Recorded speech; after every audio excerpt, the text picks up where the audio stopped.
Começa agora mais um Alesp Conecta. No Alesp Conecta de hoje, vamos falar de violência contra a mulher. A minha convidada é a delegada Mônica Gamboa, que vai conversar com a gente. Esse assunto, o crescimento da violência em tempos de pandemia.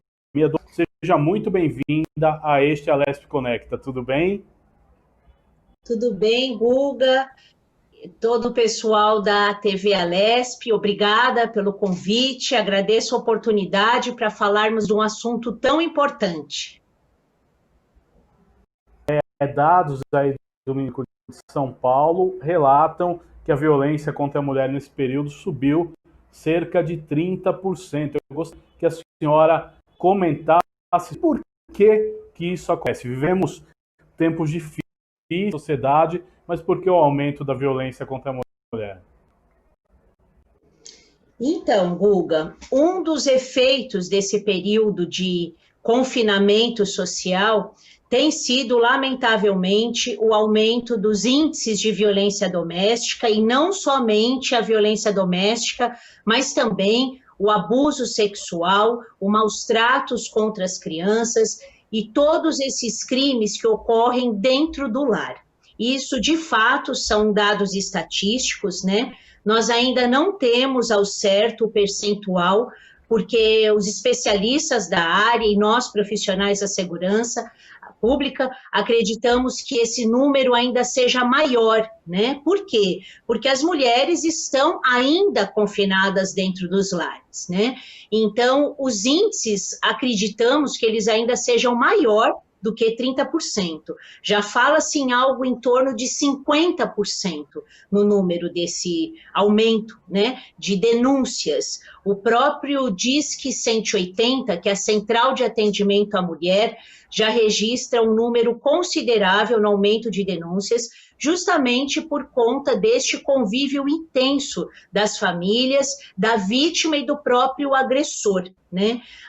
Um dos efeitos desse confinamento, esse convívio intenso, a relação de estresse que todos nós estamos passando, a renda diminuída, as inseguranças, o próprio consumo do álcool, tudo isso são fatores que colaboram para o desgaste no relacionamento interpessoal familiar e acabaram culminando para o aumento da violência doméstica. Agora, doutora, quais as formas, né, de prevenção dessa violência? É o que a senhora expôs. Vivemos um momento difícil, um momento diferente da sociedade. Como prevenir? Então, é importante, quando nós falamos de violência doméstica, nós sempre chamamos a atenção para o quadro, para o espectro de violência doméstica, que é um quadro trifásico, né? Nós falamos muito do ciclo da violência, que é um ciclo trifásico, onde nós temos uma fase chamada uma fase de tensão, onde existe aquele desgaste, a briga, a discussão verbal entre o casal. Posteriormente, vem uma segunda fase, chamada de fase da explosão, onde exorbita aquela discussão e passa a agressão física, a lesão corporal, até a lesão sexual, muitas vezes ocorrendo estupro, né? Ou uma relação sexual indesejada entre aquela mulher e aquele homem, né? Sendo possível esse estupro conjugal, que muita gente fala, mas é configurado crime? É sim, né? É uma fase de explosão, uma segunda fase desse ciclo da violência. E posteriormente vem uma fase que nós chamamos de lua de mel, ou seja, o casal faz as pazes.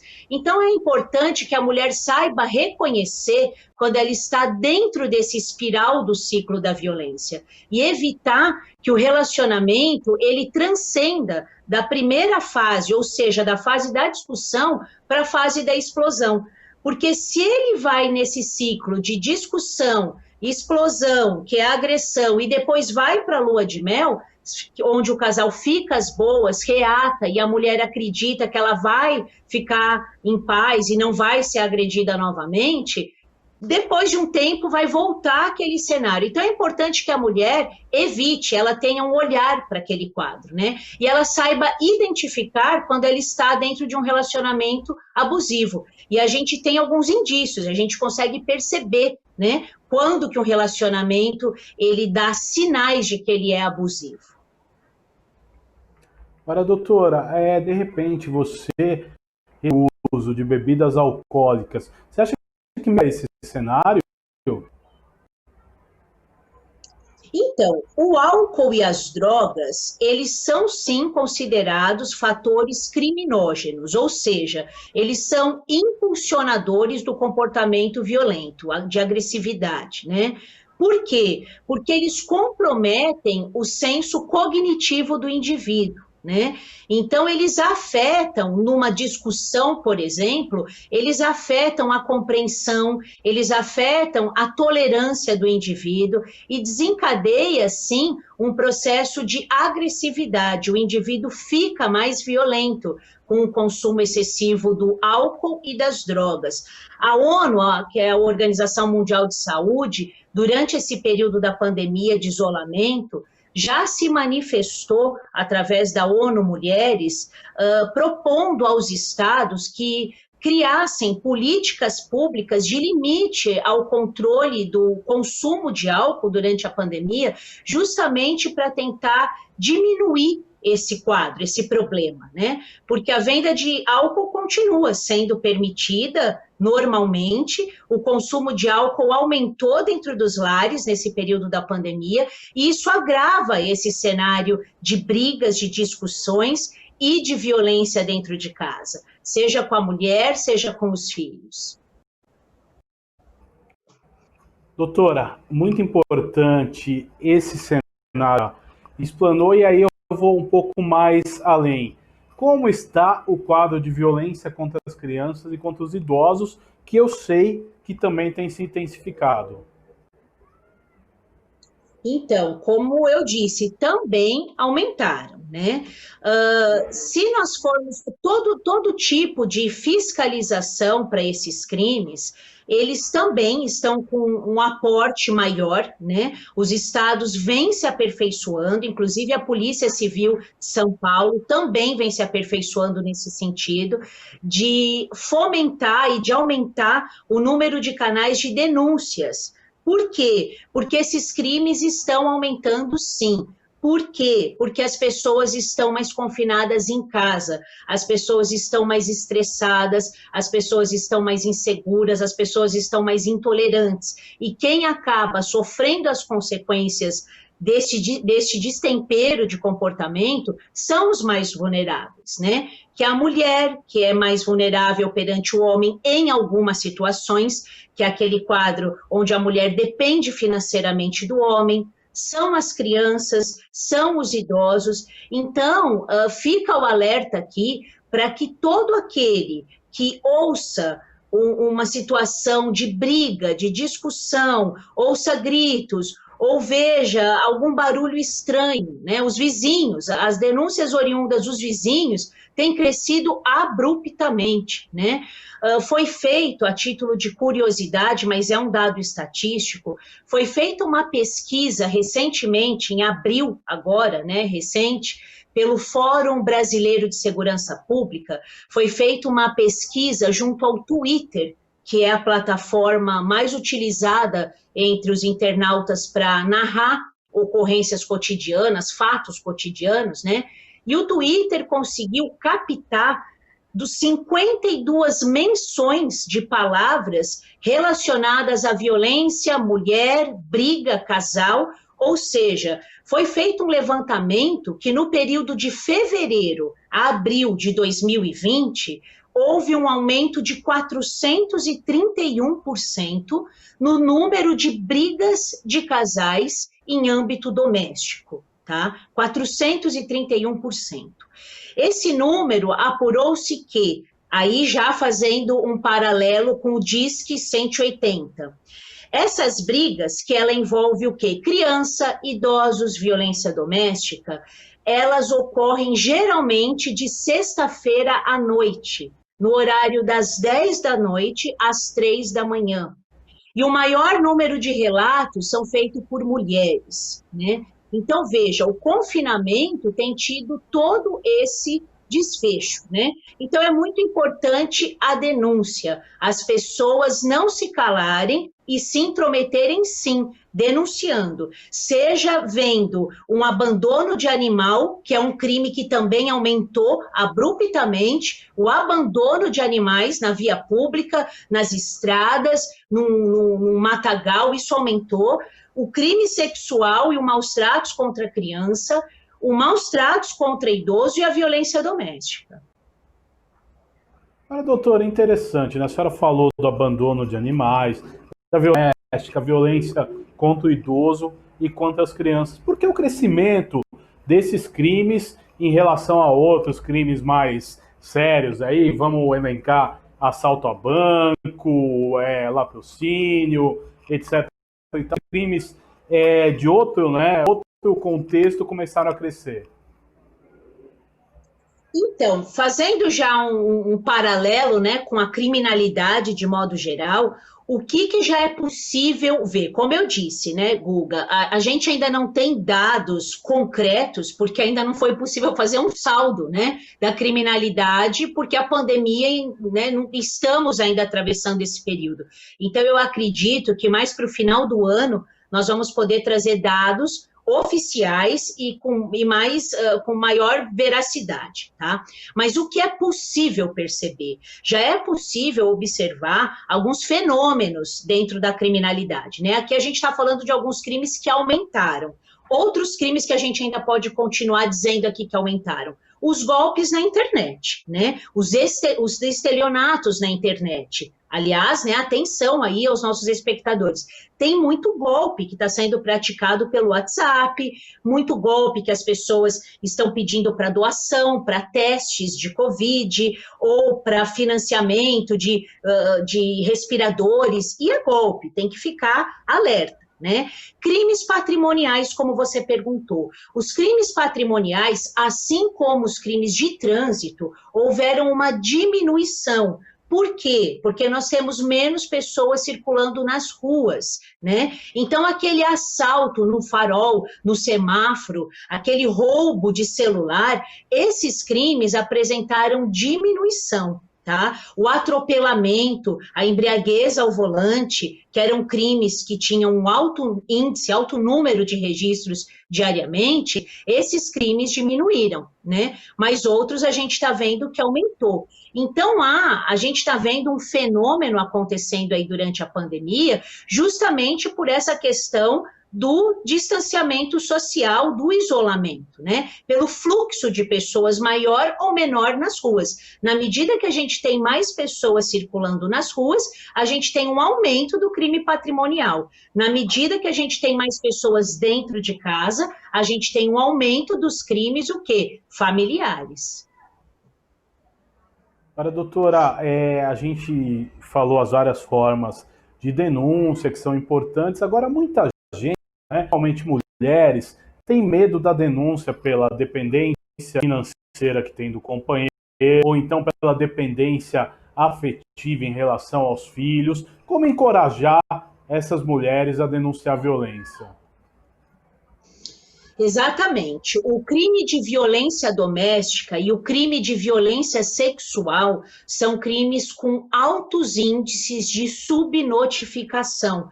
O que são isso? O que significa isso, né? A subnotificação é aquele percentual de crimes que não chega ao conhecimento das autoridades para apuração. Ou seja, ele acontece, mas ele não é registrado. Ele gera o que a gente chama de cifra negra ou criminalidade oculta. Isso é extremamente nocivo, seja para a segurança pública, né, que aparentemente parece que está tudo bem, mas não está, o crime está acontecendo, mas isso não chega ao conhecimento do Estado e gera a famosa sensação de insegurança, a sensação de que as autoridades não estão fazendo nada. Né?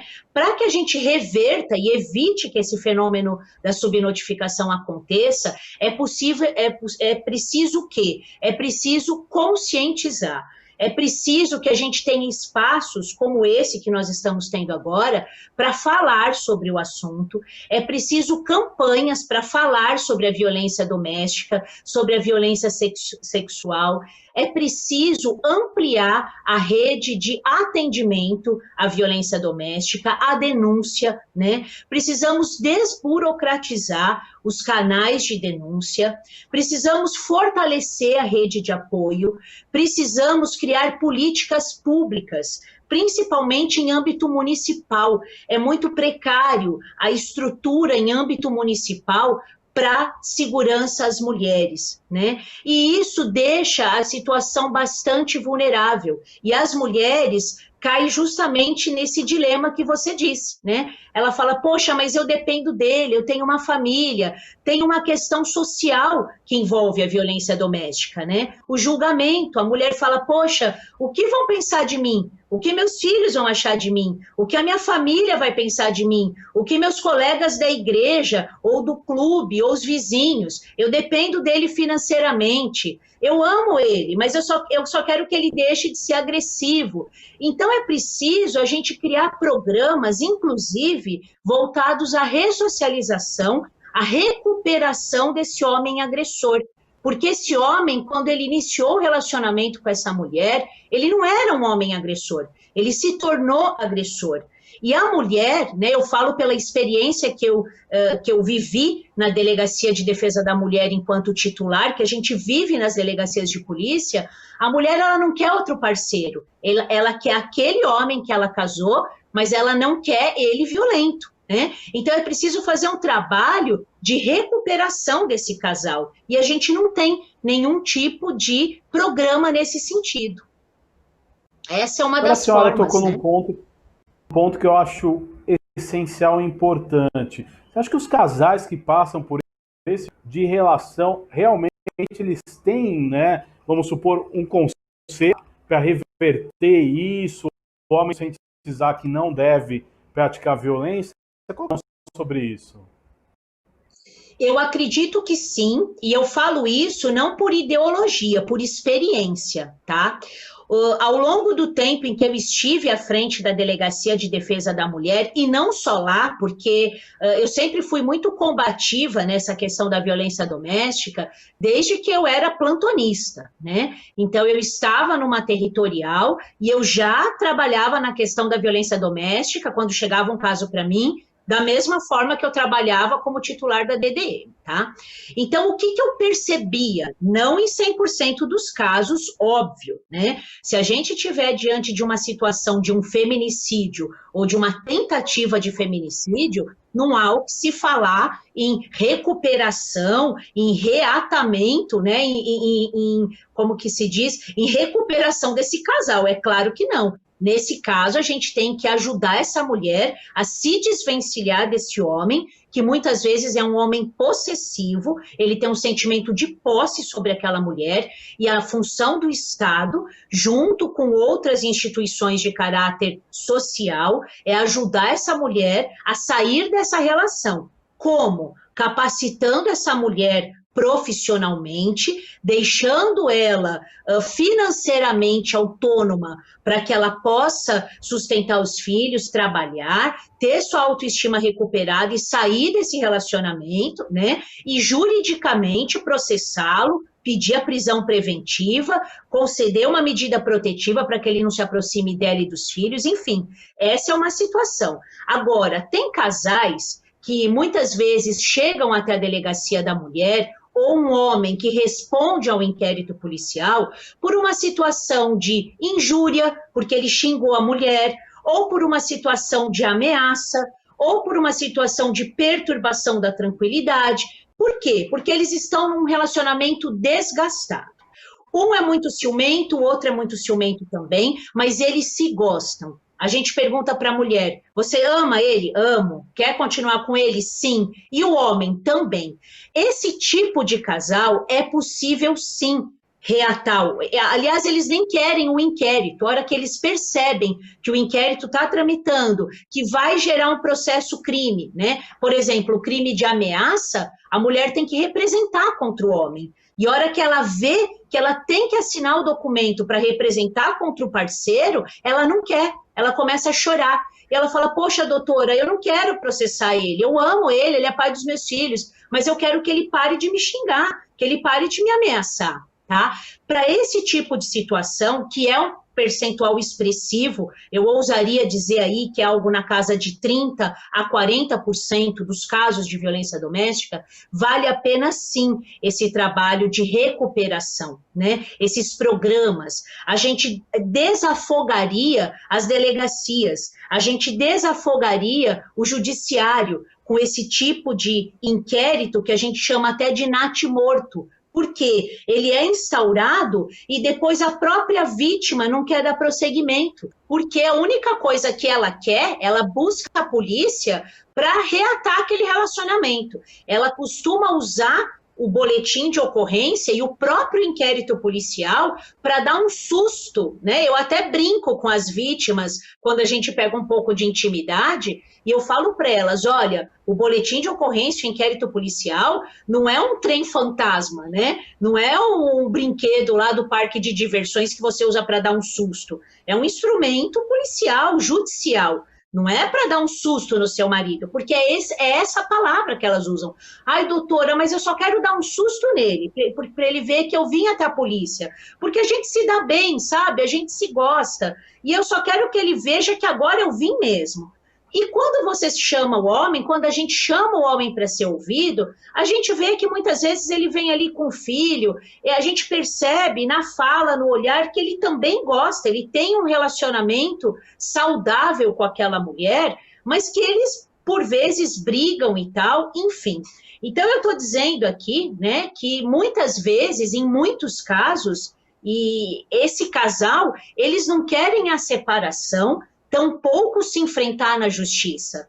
Eles precisam entrar, eles estão num problema conjugal, numa crise conjugal, e usam a polícia para tentar equalizar essa situação, né? E acaba ficando as delegacias lotadas de inquéritos policiais nessa condição, o judiciário lotados de processo, que acabam desaguando no quê? Em nada. Né? Então, eu acredito que para estes casos, que como eu disse, eu aqui arrisco dizer que seria 30% a 40% dos casos que a gente tem de violência doméstica, seria conveniente esse tipo de programa de recuperação, de ressocialização do homem agressor.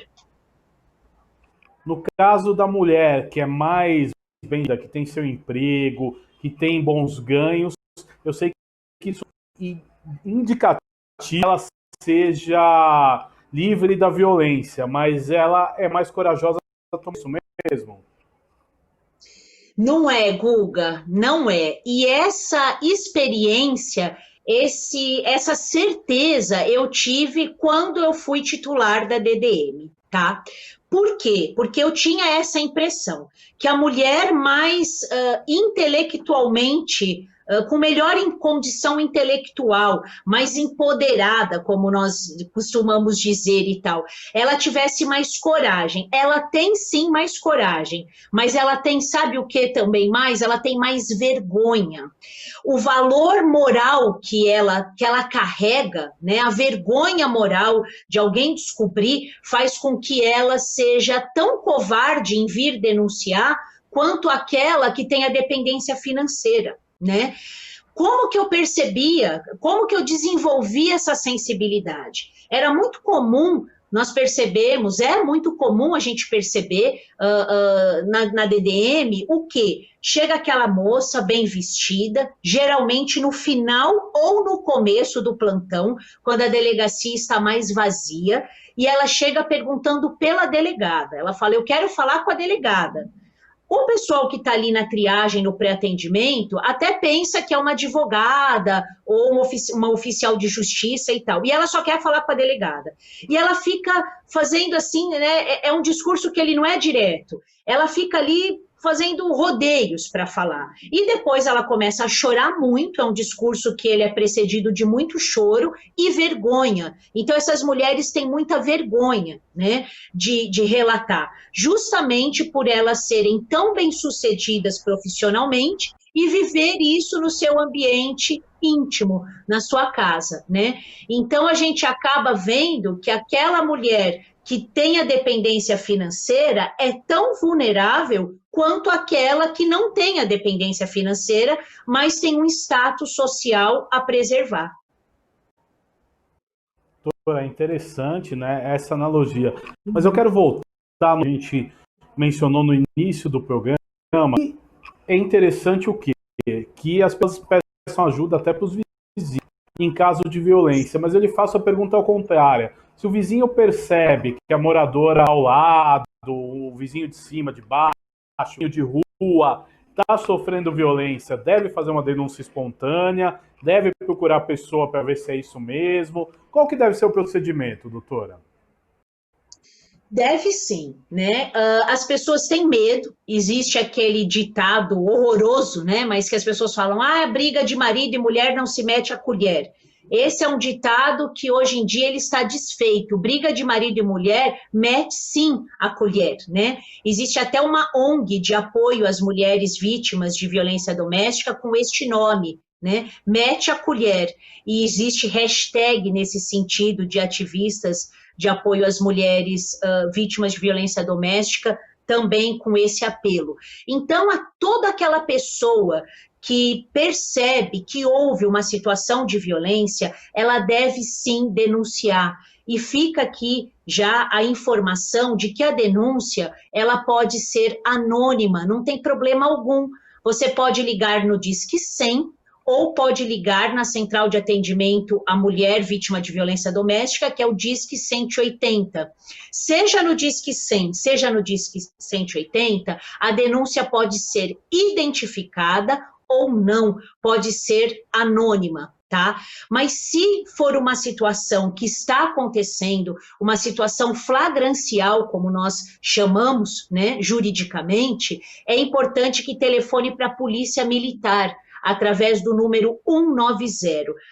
A polícia que primeiro presta socorro a essas mulheres, a essas vítimas, é a polícia militar. 190. Você faz o telefonema, também não precisa se identificar, fala, olha, eu moro na rua tal, estou aqui ouvindo uma situação de violência, pessoas gritando, já tem algum tempo, barulho de objetos caindo e gente pedindo socorro. E a polícia militar vai até o local. Tá? Tem que ter a consciência que a gente, com uma atitude dessa, nós estamos salvando vidas. Hoje em dia, existem também alguns dispositivos, alguns aplicativos. Recentemente, a Secretaria de Direitos Humanos criou um aplicativo, o app chamado Direitos Humanos BR, que é possível fazer denúncia também.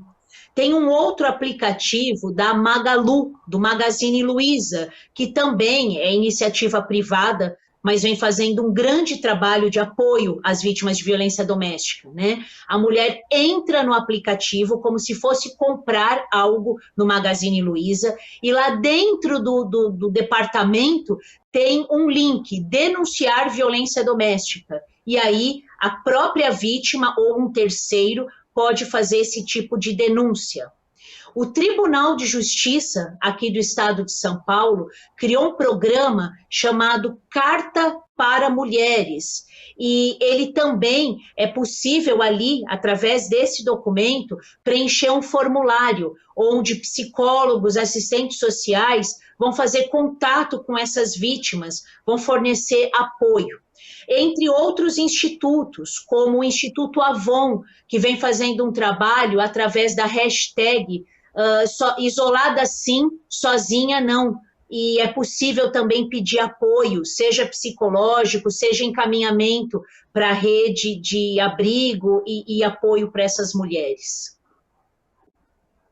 Doutora, foi muito importante a sua participação no nosso programa. Eu quero agradecer que você deixe uma mensagem aí para as mulheres.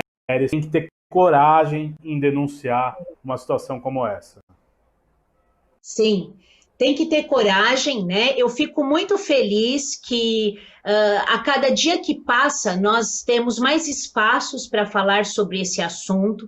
Nós temos uma rede que vem crescendo, seja através da iniciativa privada, seja através das organizações, sejam os homens que vêm fazendo um grande trabalho de apoio a nós mulheres, né? Na minha própria instituição, a Polícia Civil do Estado de São Paulo, nós temos muitos homens engajados nessa luta conosco. E o mais importante de tudo isso, além da denúncia, né, que nós já frisamos aqui, o tamanho da importância, é a conscientização.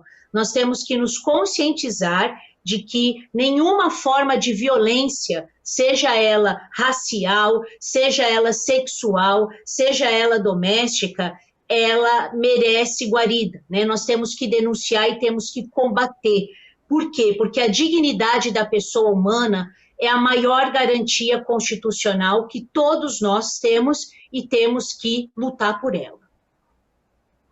Muito obrigado, doutora Mônica Gamboa. Este foi o Alesp Conecta de hoje. Falamos aí de violência contra a mulher. Você pode ver e rever este e outros programas em nosso canal no YouTube. Até o nosso próximo encontro. Tchau!